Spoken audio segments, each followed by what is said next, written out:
Ben, pois comezamos entón, e imos lle paso a Maribel.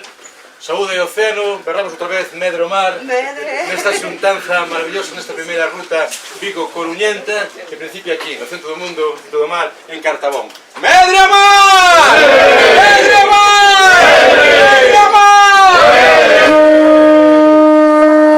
Por bonito un aplauso para todos nós.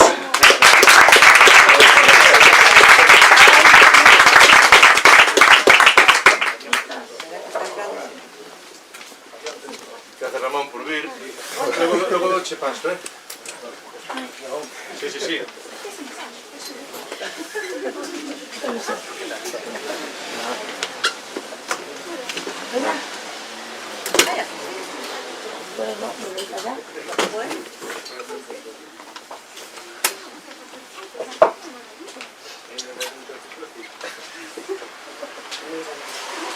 Claro, non te vida, moi emocionado.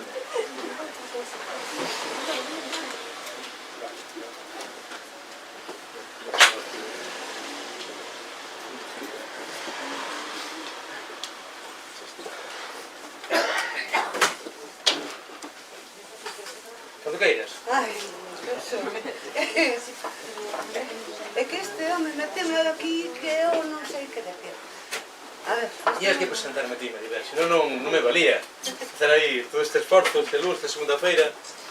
bueno, perdoade, se me poño moi nerviosa porque, mira, eu a Suso quero moitísimo, e a Fran, isto para mí superan, pero bueno, hoxe, boas tardes a todos e a todas, hoxe ardemo o peito con tanta emoción de estar aquí con estes dous amigos.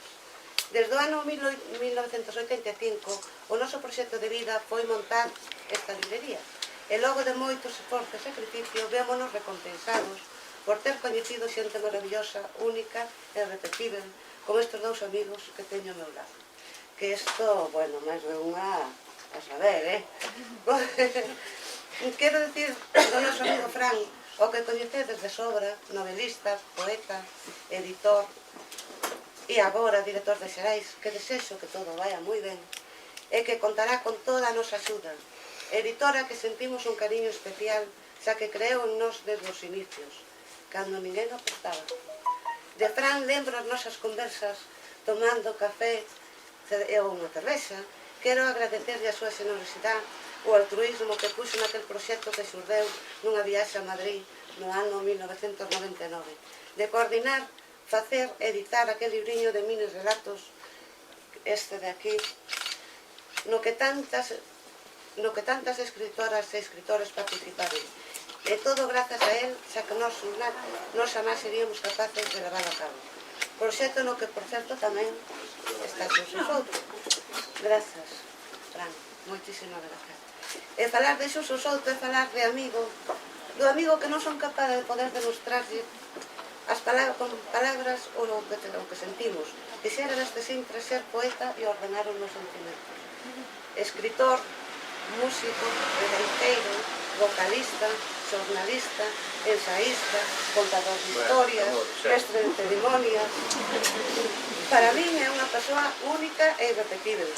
Bo, xeneroso, leal, despende positivismo e a enerxía imparable con unha cautela arrolladora.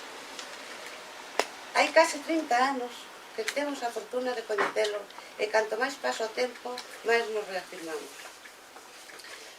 Marca a escola cas súas expresións cheas de paixón. Arde mo peito, arrepíase o meu corpo, iso que me está pasando neste momento. Córreme máis a cabeza co almanaque, tamén me está pasando. Iso é da miña sogra. Cada fontes. Ou Vigo Coruña. Vigo e a Coruña son a mesma cidade. Iso é o que penso tamén e que levamos falado moitas veces. Sempre gostei da súa música e conversa, e da escrita que ao estar lendo é como se estivera escoitando. Admiro o seu coñecemento dos barrios de Vigo, que eu non os coñezo. Sinto realmente unha envexa. Conecta coa rapazada do ensino, coa xuventude e non tan xóvenes nos seus concertos, e o ben que se entende coa xente maior, a quen ninguén como el sabe escoitar, entender e plasmar na súa escrita as cousas que lle contan. E hoxe está aquí para presentar o libro A gran travesía de Chiruca Macallás. E para nós todo é unha honra. E agora, para que fale deste libro maravilloso, doulle paso a Fran, que é o que entende de libro.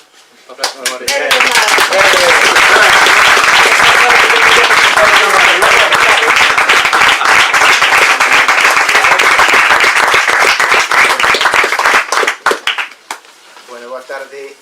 En primeiro lugar, moitísimas grazas a Maribel por esas palabras saídas directamente do corazón. Moitas grazas por ese esforzo de falar e de relacionarnos nesta mesa, porque realmente somos tres persoas que temos unha relación intensa desde hai anos, é verdade. A gran travesía de Chiruca Macallás, que é o libro que presentamos hoxe, é un libro que sai na colección narrativa de Xerais con esta portada que é bastante portentosa, pode parecer juvenil, e quizáis teña un aire juvenil, pero é unha portada de Javi Prieto que é capaz de aglutinar toda a épica do mar e toda a historia que está detrás das liñas que Xurxo reflicte aquí nesta novela. A Xurxo, coñecedero ben, non é necesario presentalo, comezou publicando en Xerais no ano 95 con A tralla e a routada, e logo viñeron libros como Fumareu, como O retorno dos homes mariños, porque este ten moito que ver, O retorno dos homes mariños, Tres trebóns, Contos da Coruña, A terra queima, Contos do mar de Irlanda, e agora A gran travesía de Chiruca Macallás, todos eles publicados en Xerais, cousa que lle agradecemos profundamente. Xurxo desde hai moitos anos traza unha ruta literaria, a ruta do mar galego con sal da literatura galega. Traza a través da súa escrita desa capacidade que el ten para arrastrarnos, como as ondas nos arrastran a ese mar de dentro, ese mar que está moito máis alá das nosas costas, pero tamén o que está próximo ás costas, aínda que aquí é ese mar que se chama Gran Sol. Eu creo que ninguén na literatura galega abordou como Xurxo, coa exhaustividade que o fixo Xurxo, coa coñecemento, sobre todo co coñecemento que o fixo Xurxo, o mar galego, ese mar que é inmenso, que eu non sabría definir os límites, pero realmente é un mar galego inmenso, seguro que Xurxo o sabe definir ben. Eu creo que ninguén foi capaz de reflectilo da forma en que lo fai, latexando como latexa nas súas páxinas, porque moitas das voces que escoitamos da súa man son voces que, isto é un atrevento para a miña parte, pero eu creo que son voces que realmente existen ou existiron en algún momento.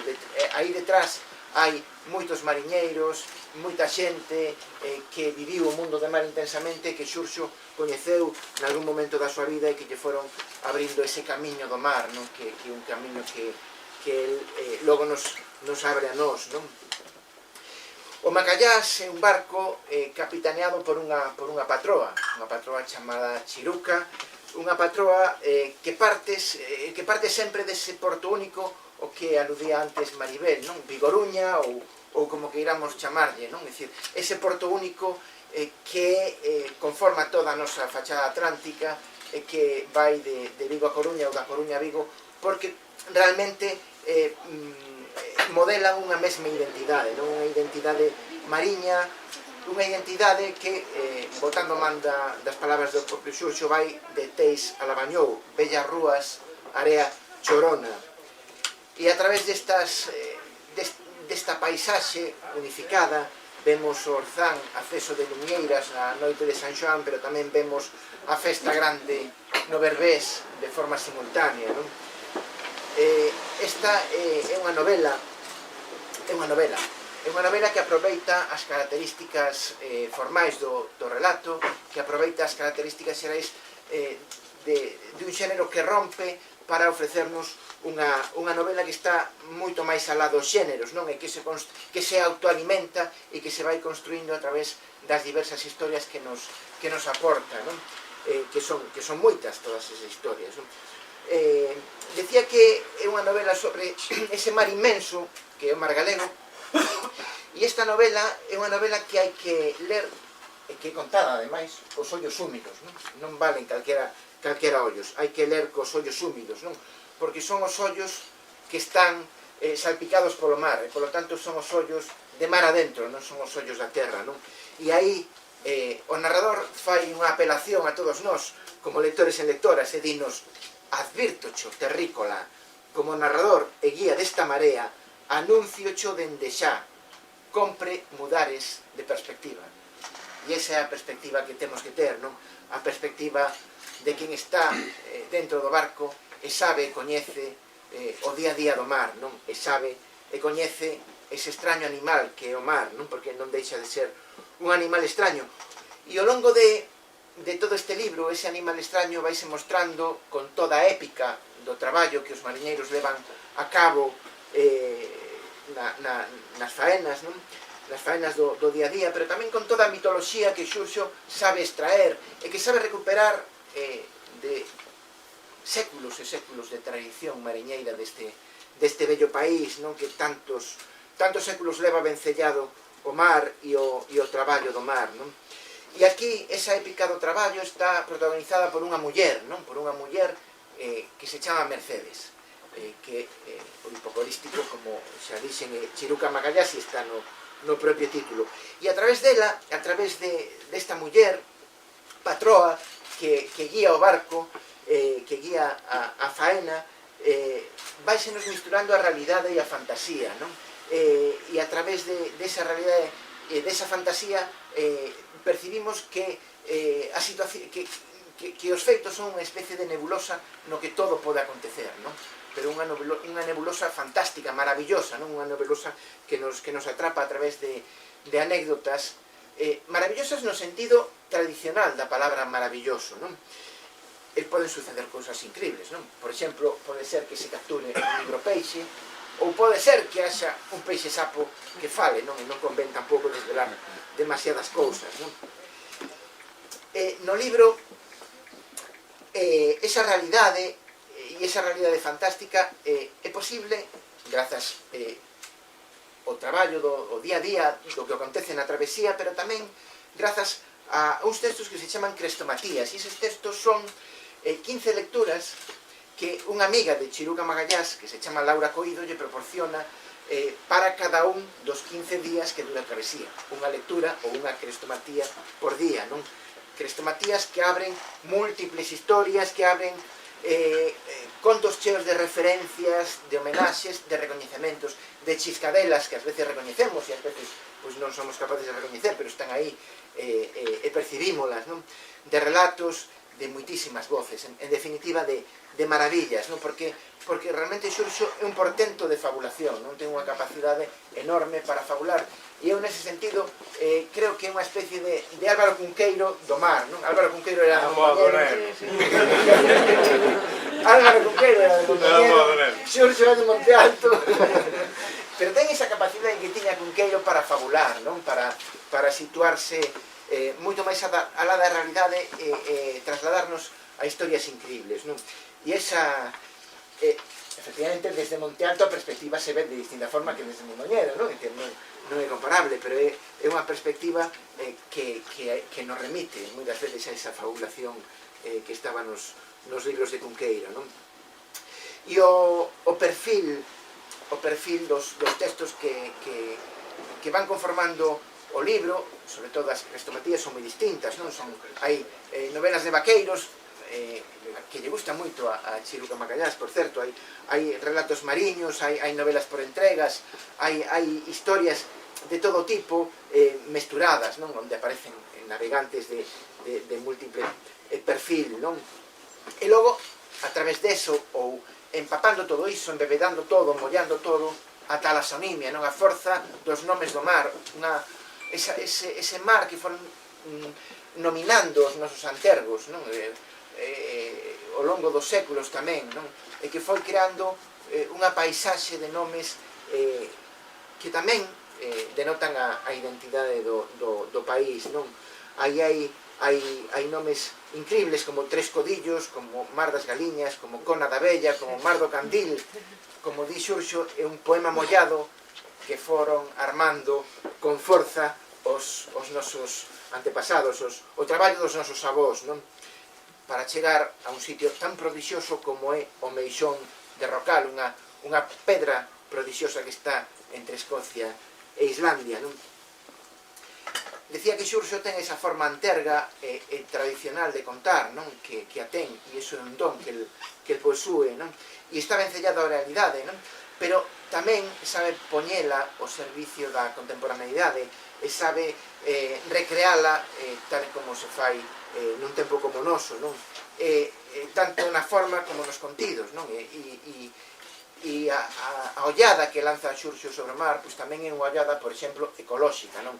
Unha ollada onde se denuncia a contaminación do mar, non? Ese mar que hai que defender, porque en cada lance aparecen tamén, cito literalmente, plasticada, refugallos a eito, tristes arrotos do océano.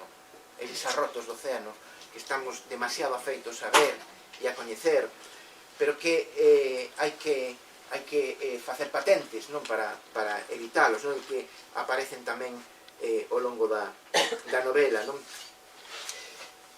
En terra Chiruca Macallás ten unha filla pola que debece, e ten tamén unha especie de alma amiga, que é un personaxe moi singular, do que tampouco vou falar demasiado, que se chama Erco, non?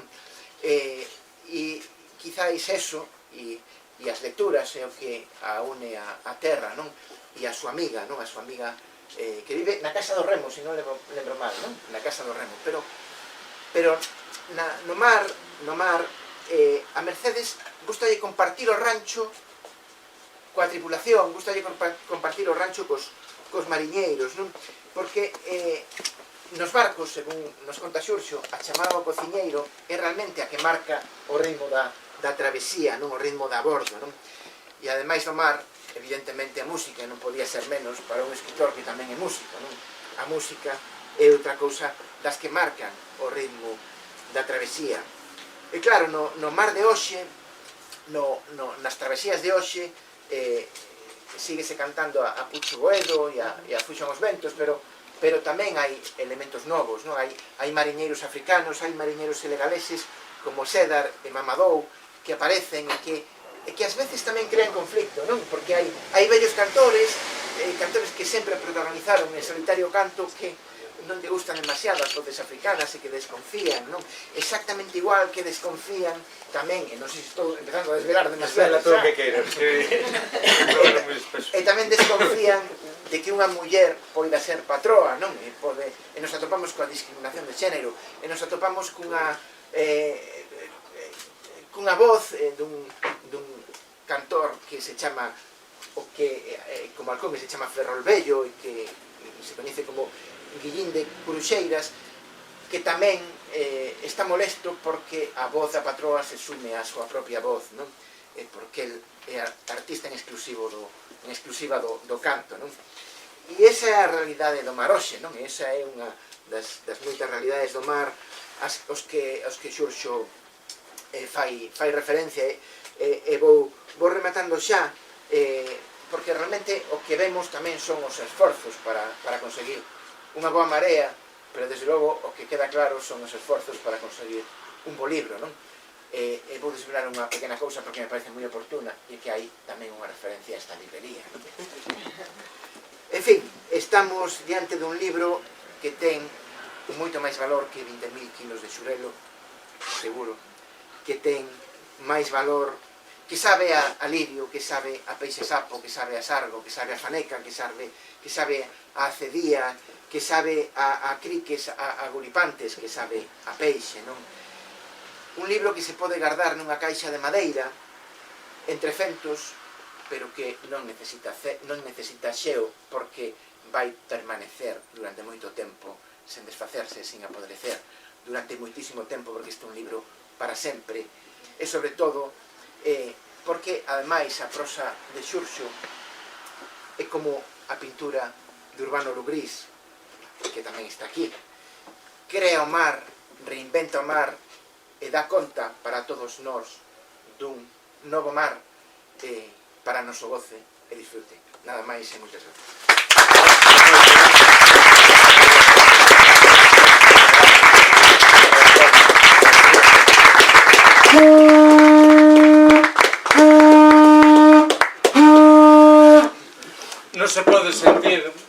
máis cariño nun entorno, nunha contorna, máis felicidade. Por eso que tiña que principiar aquí esta travesía. Síntome, insisto, como nunha conxunción astral. Gonzalo, Maribel, Fran, Celia, estou vendo Monte Alto porque estou vendo a Corcón, pero estou vendo a Cangas, estou vendo a Cangas porque estou vendo a Paulo, pero estou vendo Monte Alto, en fin, estou vendo Bouzas, que ten aquí, está Xulio diante, en fin, estou vendo Teis, estou vendo todas as ribeiras, pero ao mesmo tempo, neste momento de tanta felicidade, nesta conxunción astral, estou desolado, estou desfeito, pidevos desculpas, leeivos a todas e a todos para vir unha segunda feira, un luns, e resulta que non ven ela, a protagonista, Chiruca Macallás, que xa o dixo Fran, vive aquí arriba, vive xusto en riba de Cartabón. Por iso vos citei aquí. E quedáramos que estaba en terra, e chamou pola tarde que non pode, que non podía chegar. Disculpas de corazón. En todo caso, seguro que algúns de vos que xa coñecedes de vista, non vos dades conta, e se alguén ten ese fetichismo, ese aliciente, como din os mexicanos, de querer que Chiruca vos ensine o libro, pois xa lle dixades a Maribel e a Gonzalo, e cando volva da seguinte marea, creo que se está cambiando, por eso ela estaba no arrastre e andaba pensando en cambiarse ao pincho, e andaba por Celeiro, pero en fin, con este desconsolo intentarei volver a recuperar un nivel emocional que dos meus compañeiros, tanta felicidade, e contarvos algúns detalles máis do pouco que me deixou Fran nesa disección maravillosa que fixo deste libro. Chiruca Macallás, con toda modestia, pero con toda vehemencia, é unha novela diferente. E unha novela diferente porque fala de cousas distintas, con toda modestia, en que sempre, basta decir isto, sempre xorde algún precedente. Unha novela do mar, xa comentou Fran, xa comentou Maribel, na que todas as protagonistas son mulleres. E penso que a literatura ten un valor dende sempre, que é crear cosmogonías, dar un paso cara adiante na realidade, achegando teses que non están na realidade, e se comezamos a formular, a abrir camiños. Ese mar das mulleres que ten que existir un mar no que as mulleres sexan patroas de pesca, hai algunha, pero ainda é anécdota, pois aquí queda formulado. E unha cidade, perdón, unha novela diferente, porque a Coruña, se o dixeches, e Vigo son exactamente a mesma cidade. Diante de décadas de localismo, e de chiscadelas, e de chistes fáciles, por que non damos este paso? Por eso tiñamos que principiar aquí, na casa de Chiruca, que nos deixou tirados, disculpade, pois esta ruta Vigo-Coruñenta, esta ruta coruñenta e esta ruta vigorenta, esta ruta dos barrios. Ben, para avanzar un poquinho con Chiruca, aquí a tedes unha jevicheira, ten aproximadamente agora 40 e pico de anos, e foi pescar, efectivamente, ao norte do Gran Sol. Esa pedra, ese con perdido que está entre Escocia e Islandia, tamén o reivindica Irlanda, que chaman Rockall, Rockall, Rockall, You Never Fall, cantan os irlandeses. É unha pedra perdida en todos os océanos, pero ten nome en galego. Chamanlle o Con de Marín. Ese mar dos galegos e das galegas que é quen e ten nomes de seu para, alén de Antuerpe, Capetón e Castetón, para esta pedra descoñecida para todos os terrícolas, pero que está ali. E, por suposto, Chiruca, cando foi a marea e triunfa en Rockall, escoita nunha pedra como esta, que ten que haber? Que ten que haber unha pedra destas? Peiteando as guerellas, que ten que haber? Unha serea, non? Bueno, pois Chiruca Macallás escoita a serea, pero non é unha serea loira, con un peite de ouro, é unha serea negra, Mami Watá. A serea negra de todos os mitos africanos, que aquí non se ve, pero aquí está aquí a Mami Watá, porque comentou no tamén Fran, se nos barcos de hoxe día no rol hai moitos rapaces africanos, hai moitos rapaces de Senegal, tiñan que entrar con toda naturalidade no eido dos mitos a serea negra. Escoitou o seu canto, logo se tal atrevémonos a cantar como terrícolas un chisquiño do canto de Mami Watá. Ben, Coruña e Vigo, a mesma cidade. Bueno, xa estamos, que voutade. Pois si, a mesma cidade. Así o sentí a primeira vez que viñen con vincos diplomáticos, vino para Simeón para tocar ali na Ribeira do Berbés, ali na festa de Santa Leco, e no outro no Ras, era tempos... Na Letras Galegas, tempo maravilloso, esa cidade que é mar, hai un capítulo que se chama Cidade dos Exemplos, porque se colles os referentes do mar de Vigo, os referentes do mar da Coruña encaixan, e forman unha cidade maravillosa. Cando na alta madrugada desaparecen todos os sonidos dos seres humanos, escoítase a canción do océano, que nos barrios do norte di Orzán, Orzán, e que nas bandas do sur di Berbés, Berbés. Dende os ollos do mar, Vigo e a Coruña son a mesma cidade. Diante de nós pasa a ruta mercante máis grande do mundo, con permiso de Indochina, e por aló que andan en competencias con nos agora, e para un barco que cruza o Atlántico exactamente igual, atracar ou facer gasoil en Vigo ou con a Coruña. Son dous pontóns de recalada nunha mesma ruta. Rotterdam, os Pireus de Rotterdam teñen 80 kilómetros de extensión. Dende os ollos do mar son a mesma cidade. Dende terra é un negocio, un gran negocio a nosa incomunicación. E un amigo, Pablo Gallego, é profesor na Escola de Arquitectura da Coruña, e o primeiro día de clase pon o mapa de Galiza e a carón pon o mapa de transporte de cercanías de Tokio. A extensión é prácticamente igual. Unha rede de aproximadamente 150 km, de arriba a baixo, 150-180. Ben, que ocorre? Que o que en Tokio é un billete de metro común, nesta banda é unha sucesión de peaxes rabuda que tenta ternos incomunicados. O perfil, as rapazas de Teis, as rapazas do Calvario, dos choróns de Rusia chiquita que me chaman aquí, o de Bouzas, son as rapazas e os rapaces de Monte Alto, de Labañou ou de Agra do Orzán. Familias que viñeron da aldea a traballar a beira do mar. Eso non lo contan. En Vigo é difícil saber onde queda Labañou, e en Labañou é difícil saber onde queda Coia. O día que sigue, hai un sitio diante, pasade. Claro, pero desa grande, sí, hai sitio por aquí, ustedes atrás, non queredes. A parte deses grandes argumentos, imos un pouco a brincadeira, imos a toponimia. Decía Fran, a ver, onde está a Falperra, a fonte da Falperra, onde está? Está aquí en Vigo, non? Non, pero tamén está na Coruña, no Gurgú. Aparte hai unha fonte da Falperra, en Vigo temos o Berbés, vale? Na Coruña temos a praia berberiana. Hai Bouzas, que xa non exactamente Vigo. Sempre digo o mesmo, Coruña e Vigo son a mesma cidade e depois está Bouzas. Ese xa, claro, é un universo. Bueno, aquí fago un paréntese, como vexo que houve reacción, estou coincidindo nun encontro de mercancías tradicionais, non ia vir, pero a última hora apareceu Abel Caballero, entón chego ali, colleu o micrófono e empecé a dicir, porque vigueses e viguesas, e os de Bouzas, os veteranos estaban como... Entón, fixen o meu alegato, porque dende os ollos do mar, a Coruña e Vigo son a mesma cidade, e despois está Bouzas. Bravo! Claro, aí cambiando. Ben, pois eso, a talasonimia. Na Coruña temos Riazor. E en Vigo está Riazó. Xusto pegado a Balaídos. Exactamente o mesmo universo. Que ocorrería se realmente... Bueno, xa argumentei, a maior demostración de que Vigo e a Coruña son a mesma cidade, xa o dixen, é que Abel Caballero quérese como Paco Vázquez. Eso é unha prova. Que ocorrería se comenzásemos a colaborar de verdade? Claro, que nos convertiríamos nunha talasocracia, nino para Paulo. Seríamos un gran referente dos mares. Porque o mar non é o pasado, o mar é o futuro, o único futuro que temos. Que é a maior empresa que hai por estes nortes? Inditex. Dai un arrouto a Mancio Ortega, que non lle dea, e leva Inditex a Singapur e quedamos a Velasvir. Aquí en Vigo está todo o día levando que levan a Citroën para Marrocos ou para Eslovenia. Pero o mar non se pode levar. O único inteligente sería poñer un valor. O día que colaboremos as dúas cidades con maior número de habitantes de Galiza en clave de mar, conseguiremos que as palabras se convirtan en palabras con propiedade e que o mítico corredor atlántico chegue por fin a Galiza. Eso depende de nós. Eso non o vou ver eu, seguro. Pero mellor si o ven as miñas fillas. Temos que ir poquinho a pouco. Claro, porque cando nos ponemos todos a foutos reivindicando o poder do Porto de Vigo e o poder do Porto da Coruña, chegamos a un momento final, que é un momentiño. Porto da Coruña poderoso, Porto de Vigo poderoso, imos colaborar, imos cambiar o mundo xa.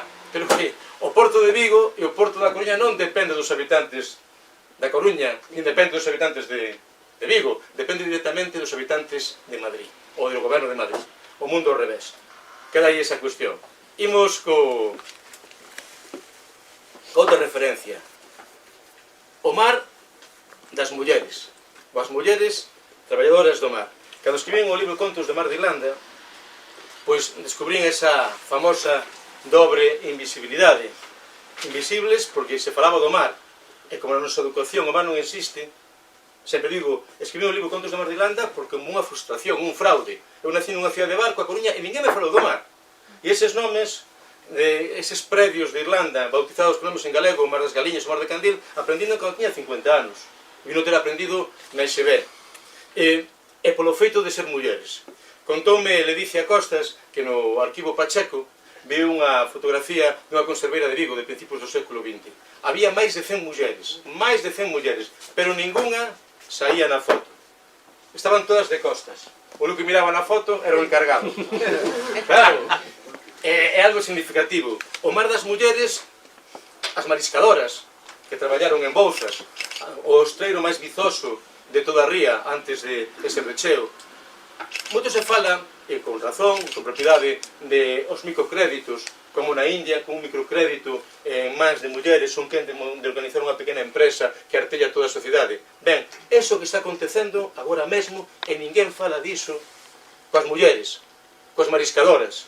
As mariscadoras de Cambados, da Illa, de Cangas. Decíame unha señora que antes de estar isto regulado, o día que se abría a veda, ata os traballadores da Citroën pedían día libre e esclimaban todo nun día.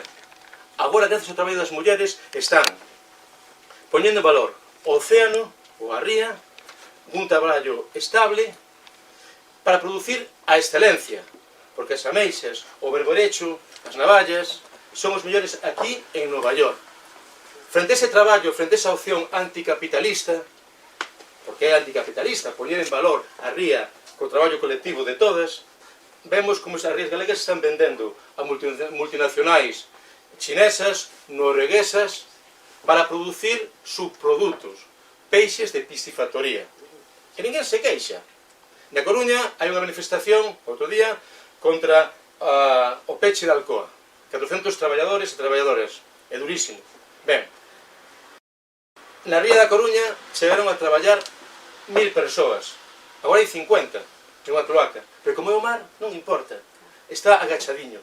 Na medida en que poñamos en valor que falemos do mar, empezaremos a cambiar a realidade. Por lo tanto, tamén é unha acción, é unha forma social importante. Dentro dos traballos do mar, por suposto, as redeiras. E as músicas, as redeiras da Guarda, por exemplo. En Vilaixoán, agora as redeiras non, porque fixo un documental sobre as redeiras, agora escoitan a radio e fan moi ben. Pero antes cantaban. A torera en Vilaixoán botou esta cantaría que decía: métete, soliño, mete, que este día vale un ano, alegría para min e tristeza para meu amo. Estaban cosendo no verán, agardando que se puxera o sol, porque cando se puña o sol paraban de traballar. As peixeiras.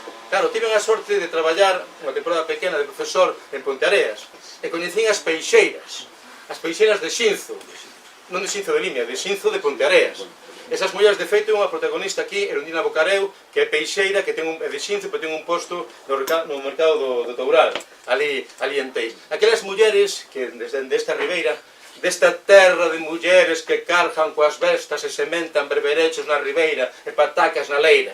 Ben, desas mulleres que cargaban o peixe, iban vendendo porta a porta e acabaron levando o peixe en trailers a Lisboa. A famosa ruta do Curricán. Xa sabedes que... do Carapau. A ruta do Carapau. Xa sabedes que o xurelo é un peixe humilde para nós, moi saboroso, pero que non pode haber unha casa de comidas de xantar en Lisboa que non teña o carapau. E estas mulleres afoutas que acabaron en competencias cando desembarcan o peixe en Celeiro, en Burela, e fan unha carreira a ver quen leva primeiro o peixe a Lisboa. E, por suposto, xa citei, as mulleres das conserveiras. Se traballaron miles de mulleres das conservas, preguntei, que cantaban esas mulleres? Mirade que se fai recopilación de cantos de traballo, os cantos de xeitura, as esfoladas, os cantos de vendima, pero non, ningún antropólogo, ningún musicólogo recuperou que cantaban as mulleres das conserveiras. Entón, sempre que tive unha oportunidade, fun preguntando e foron saindo cánticas. E todas, tense que papeliño, e podemos cantar porque son moi sinxeliños, é a técnica da contrafacta. Coller, non tes Yolanda, papel, para, deixa yo aí. No, aquí copio do... Moi ben. Eran cancións, todas, hai papéis aí, sí. Todas as cancións teñen o mesmo tema: meterse contra o encargado que as explota. estaba en Bueu, decíame Celia, a fábrica de Masó de Bueu, tiven a oportunidade de participar co coral de Bueu, escutar as historias do mar, e unha rapaciña, Maruxa, cantoume esta peza. Imos a cantar todas, porque a fábrica de Masó, pero a pequeniña, primeiro, o canto eu. Ahora que estábamos ben, dábamolo por ben feito, chega o camión do bonito, a reventarnos do peito, e despois cando acabamos, vamos correndo pa arriba, alá ven o encargado, mándanos coller sardiña. Un aplauso a este coro precioso. Esta música tan sinxela, música social, música de traballo contra a explotación que sufría. Estaba comentando este conto no Grove, e había unha señora, Rosa Naca, e dixo, non cantábamos nada. E 2 días despois, mandoume esta letra, que tamén podemos cantar todas. E tamén, co mesmo tema. A nosa Virxen do Carmen fixo unha casa na ría. A ver este coro. A nosa Virxen do Carmen fixo unha casa na ría, pa ver as de Tenaixé como fabrican sardiña, pa ver as de Tenaixé como fabrican sardiña. Veña sardiña, veña cabala, veña tamén mixillón, despois de máis de 10 horas hai que cargar cameóns. Cando queres ir pra casa co corpo como a fariña, cando queres ir pra casa co corpo como a fariña, alaben señor Rivero, aínda hai que aceitar sardiña. Alaben señor Rivero, aínda hai que aceitar sardiña. Forte! Cala a boquiña, anda lixeiriña, non esteas a protestar, que como abran a boquiña, María non ves traballar. Esta sí que é canción social,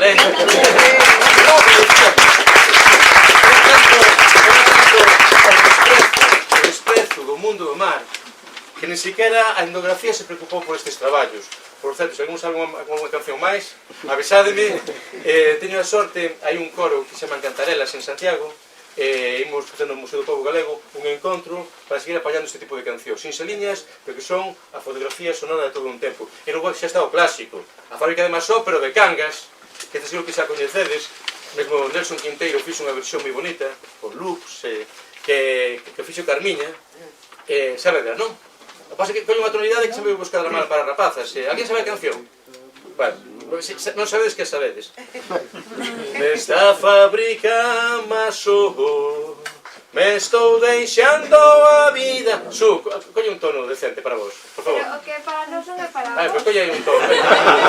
Aquí somos un pouco de artistas. Como é? Ai, Dios mío, a ver, espera. Un tono que se vaya ben. Pero non me sei, Pero sabes a melodía, está... A ver, entón así. Nesta fábrica...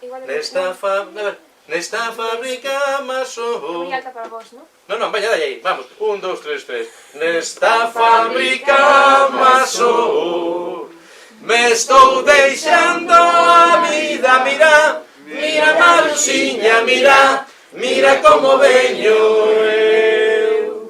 De tanto empacar sardiñas, teño as mansiñas perdidas. Mira, mira Maruxiña, mira, mira como veño eu. E cando pasa Manuel, veña, voces masculinas, e nos encontra charlando. Mira, mira Maruxiña, mira, mira como veño eu. Levanta a vista pra arriba e baixa a vista pra baixo. Mira, mira Maruxiña, mira, mira como veño eu. Hasta agora estivemos tímidos, agora xa con forza. Repetimos. Nesta fábrica Masó me estou deixando a vida. Mira, mira Maruxiña, mira, mira como veño eu.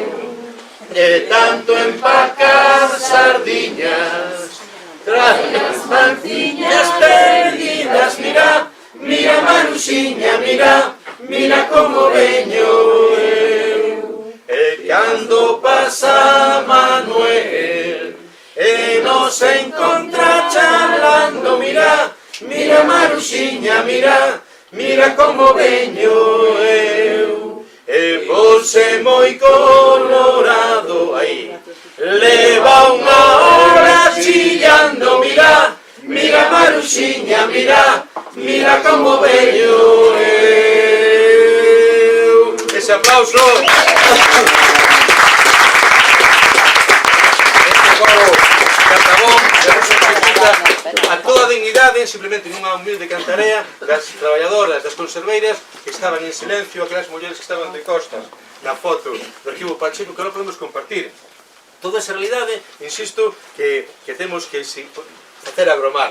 Se alguén sabe alguna canción máis, e cando estaba na Illa de Arousa, falando disto, que era para Crespo na illa, pois, comentei este detalle, e un rapaz facía así, un rapaz, non me lembro agora, que fixou un traballo sobre as conserveiras. Digo, que che pasa? Eu che no ollo, non, é que a miña avoa tiña unha canción contra o encargado, pois eu non lle acordaba a melodía. É un tema aí, eses convenios terribles, esa explotación laboral. No libro de Dirixo Pereira sobre a represión franquista no mundo do mar, narrase como foi a primeira folga das conserveiras en Vigo. E a primeira, a final do século XIX. A resposta da patronal foi terrible. Colleu, entre a primeira folga, puxo fora as líderes da folga. Baixoulles o soldo e, ademais, prohibiulles cantar. Como se pode ser máis cruel? Afortunadamente, houve unha mobilización xeral en Vigo, houve que recuperarlle o posto de traballo as que puxeran fora, subironlles o soldo e cantaban todas as perrechadas que daba gusto. Pero, como vos dixen, nesta recuperación, ou nesta visión, este humilde intento de iluminar o traballo das mulleres do mar, non abonda só coa realidade dos traballos, hai que achegarse tamén aos mitos. Vivimos nun entorno onde quedaron varados todos os mitos do mar. Xa vos lo dixen, esta novela realmente é a segunda parte destoutra, 20 anos despois, o retorno dos homes mariños. Xa tamén comentei que a miña educación foi unha estafa. A mí ninguén me comentou que na Coruña había uns seres míticos chamados homes mariños. No século XVII, o Coengo, o cardeal Jerónimo del Ollo, visitou a Coruña e dicía que todos os mariñeiros do Orzán lle falaban dos homes mariños, que eran como seres humanos, só que se distinguían que tiñan as mans un pouco tortas por andar sempre na auga. Ben, exactamente a mesma descripción, eso fala Erundina a Deteis, que facían en Lisboa do Tritón de Lisboa. Exactamente igual. Ben, pois, temos que pasaría se nestes grandes mitos do mar, en vez de ser protagonistas, como sempre os homes, poñemos como protagonistas as mulleres. Vivimos, insisto, no medio do gran mito do mar, no medio do océano. O océano, para todas as literaturas, é sinónimo do alén, da morte, do máis alá, pero non morte como destrucción, sino como descoñecido, onde acaba a realidade concreta e comeza o misterio, a néboa, o informe. O Camiño de Santiago é un camiño físico, pero tamén un camiño interior. Aquel que percorre ese camiño chegará ás portas do mar, chegará á verdadeira sabiduría. E no medio do mar está a Illa do Paraíso. A Illa do Paraíso que atopou Brandán, San Brandán irlandés, atopou Santo Amaro, temos un Santo Amaro que atopou a Illa do Paraíso, e atopou tamén un texto latino que se recuperou relativamente pouco, Trecenzonio, que subiu unha torre pola banda da Coruña e viu alonxe a Solistitiones Insula Magna, a illa onde o sol se detén. Ben, pois que pasaría se en vez de ser Trecenzonio, San Brandán ou Santo Amaro fose unha muller a navegante? Se estes mitos fosen de mulleres. Bueno, isto que propoño na novela, e como non tedes obriga de lela, xa vos conto o final. Claro, porque... Sí, porque teño necesidade de expresalo. Todos buscamos o paraíso. Ese paraíso mistérico que está no centro do océano. Porque xa estivemos no paraíso. Esa é a miña tese. Un paraíso húmedo, onde éramos todo porque aínda non éramos nada. Un paraíso de auga. E nese paraíso había música. Estou falando do ventre da nosa propia nai. A ritmo de 3x4.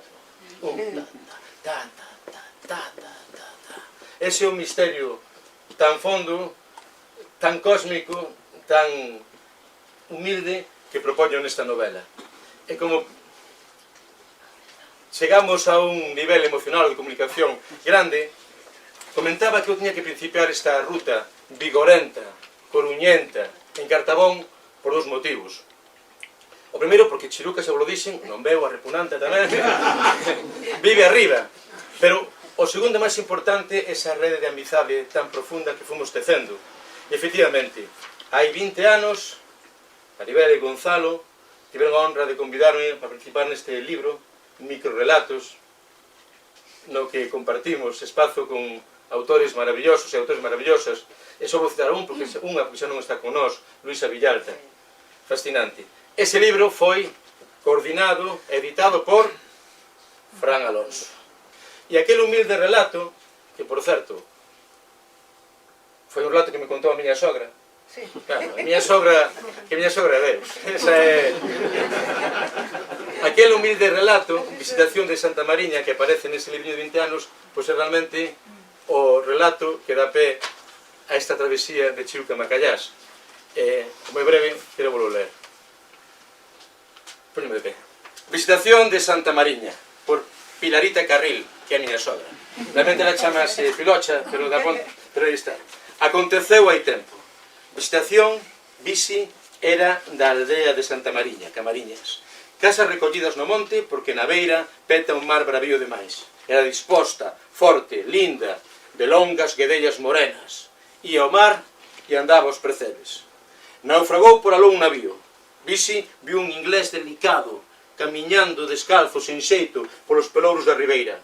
Tanta pena lle deu, tanto lle tocou no corazón, que baixou os choutos onde a él e lle regalou as súas zapatillas.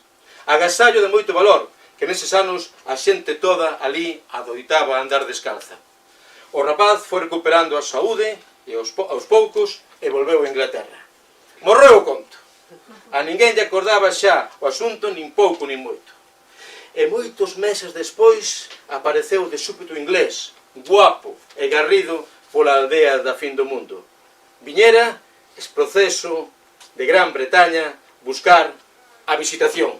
Quería casar con ela.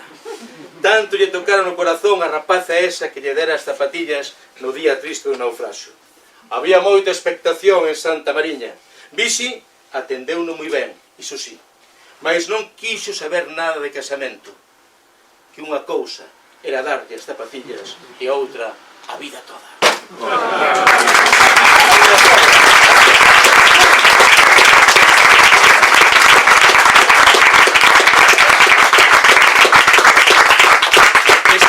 Esta ruta vigorenta, coruñenta, comeza aquí, con toda emoción.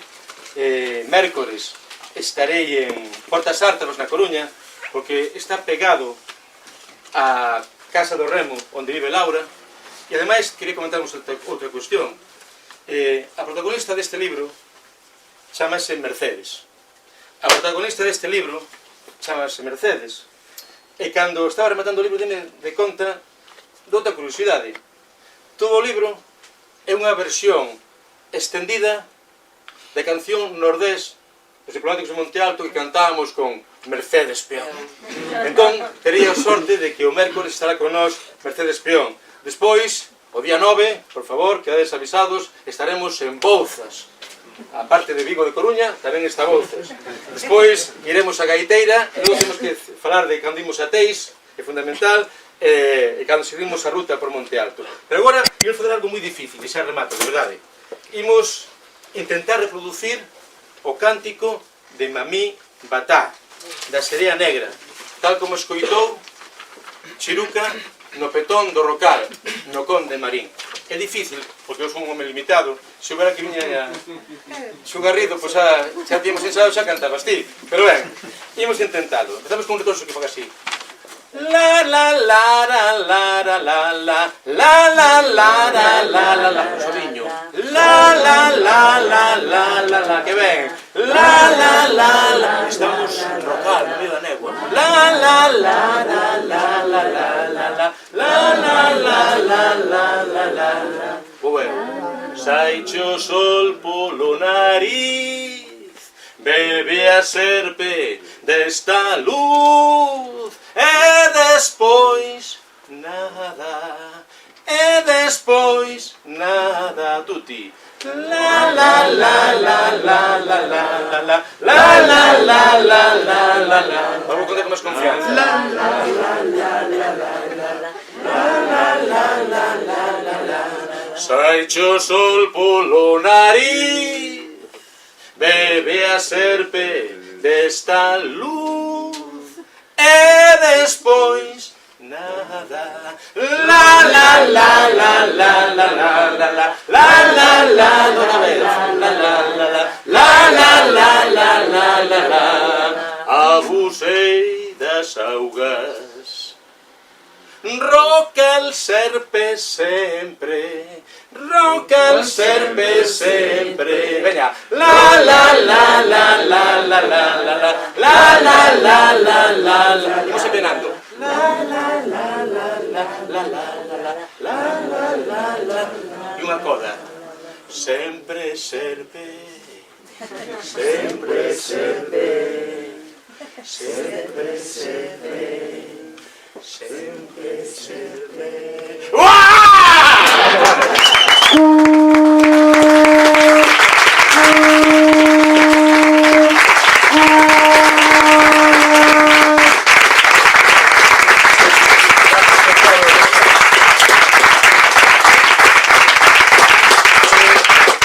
verdade que remate, pero no capítulo de agradecementos, en esta fraternidade, ese o término, fraternidade de palabras, que Xerais, que Cartabón, que sodes vos, a minha parte sodes amigas e amigos, que doy as gracias tamén especialmente a Ramón Nicolás. Sí, porque ten aquí Maribel, a revista Bravú. A verdade é que a crítica galega, as bravús sempre nos tomaron de coña. Bueno, dámonos igual, pero é certo que se nos tomaron como unha auténtica carallada. Menos Ramón Nicolás. A ver, claro, conta, fálanos, por favor, un pouco desa tua visión. A ver... De como tomaches interese por estes toliños, estas toliñas depauperados do sistema. Un dos principais responsables do meu Achégate interés... que mellor... Bueno, un pollo de pé. Non, pero cuenta que te Un dos ves... principais persoas responsables do meu interese está aquí, que é Fran Alonso, que me empezou a falar moito de ti, do que se Pero, facía... perdón, Ramón, que non che ven por aí, home. Entón, ven para aquí, home. Non é producción de Isto cortesía. non estaba preparado. Non, claro que non estaba preparado. Bueno, nada, o meu interese pola música bravú e pola literatura, máis pola literatura que pola música, que entendo un pouco máis, foi grazas a Fran Alonso, que era un amigo de sempre, que me falaba, pois, bueno, de Xurxo Souto e de outra moita xente da Coruña. E entón, bueno, pois empecé a ler a Xurxo Souto, empecé a ver que o que se facía, e daquela recordo que fora unha xornada en Ourense, que me convidara Francisco Castro, e fun con algo tan extraño como a literatura bravú. Daquela, eso saiu publicado, ninguén me fixo caso, é dicir, prácticamente, bueno, pero eu teño moi a honra o feito de rastrexar, bueno, os vosos valores, o que traballastes, e esa idea de pular polo mar, e bueno, e quería comentar unha cousa nada máis, encantoume a tua novela, ti xa o sabes, pero sobre todo por ver o termo crestomatía. Crestomatía era un termo que eu non volvín oír desde a facultade, crestomatía arcaica de Xosé Joaquín Núñez, e aquí que se nota que un filólogo, ademais de moi bo cantante e un extraordinario escritor, pon o termo crestomatía varias veces, ademais na novela. Ou seja, que encantadísimo de lerte e esperamos seguir lendote moitos anos. E nada. Pues moitas gracias, sempre ben.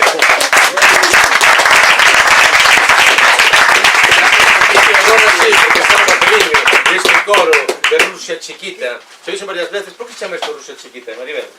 Pois mira, sabes que máis? No, o que viva Gonzalo. Gonzalo, por que se chama Rusia Chiquita? Eu son da aldea. Aquí, que son Balbino. Contanos, por favor. Eu contoumo aquí un cliente que esta é unha zona que os cholóns independente, nin do Calvario, nin no centro. Entón sempre dicía que isto chamaban a Rusia chiquita. É o único que sei. Entón eu gustou, Pero sabemos un poquinho máis. E cando foi o golpe de Estado, aquí foi, claro. Simeón, conta o ti que o sabes. Aquí viñemos a compartir. Non, eu polo que escoitei, os pais tamén sempre foi unha zona que hubo moita resistencia, moita PCR, moita lucha antifascista, entón, pois, foi aí o nome. Pois aquí este coro de Rusia chiquita, supoño que lembrade esta canción Nordés. Su, ti lémbrala. Non, pois todos se vais pedir que cantases, pero vou a cantar eu. Pero acompañadme, por favor. Porque eu sigo a novela, e penso que é unha cousa un pouco tamén distinta. Unha novela que é unha canción extendida. Pois é así. Mariñeiriño do mare, mariñeiriño da mare, debaixo da tua bandeira, non me queiras agardar. E eu nací esas palmas, non me ves, eu nací na ribeira, traio balanzo do mare, traio a forza das mareas, como zoupan os motores, como zoa o vernavale. Eu veño da fin do mundo, nacida pra navegar. Miña nai deu meus camiños, e o meu pai deixou meu mare. Non tiña máis que deixarme, nin eu penso máis deixar. Indo polo mar abaixo, vou encantar unha serea. Fálame Deus, que me encanta, é unha cousa tan pequena. Forte! Indo polo mar abaixo, vou encantar unha serea. Fálame Deus, que me encanta, é unha cousa tan pequena. Bueno, la la la la la la la la la la la la la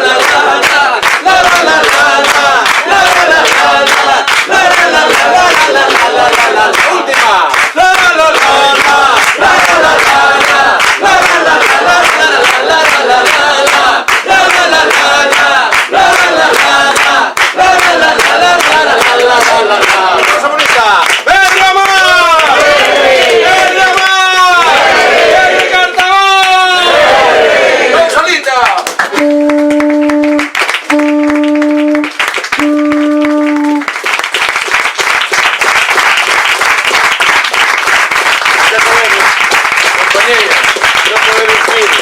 A Portas Ártabras, o día 9, vémonos en Bouzas! Moitas gracias.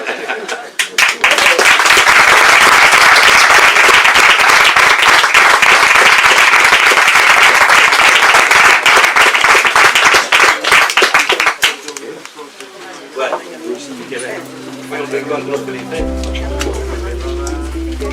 Bueno, este libro por así, se está en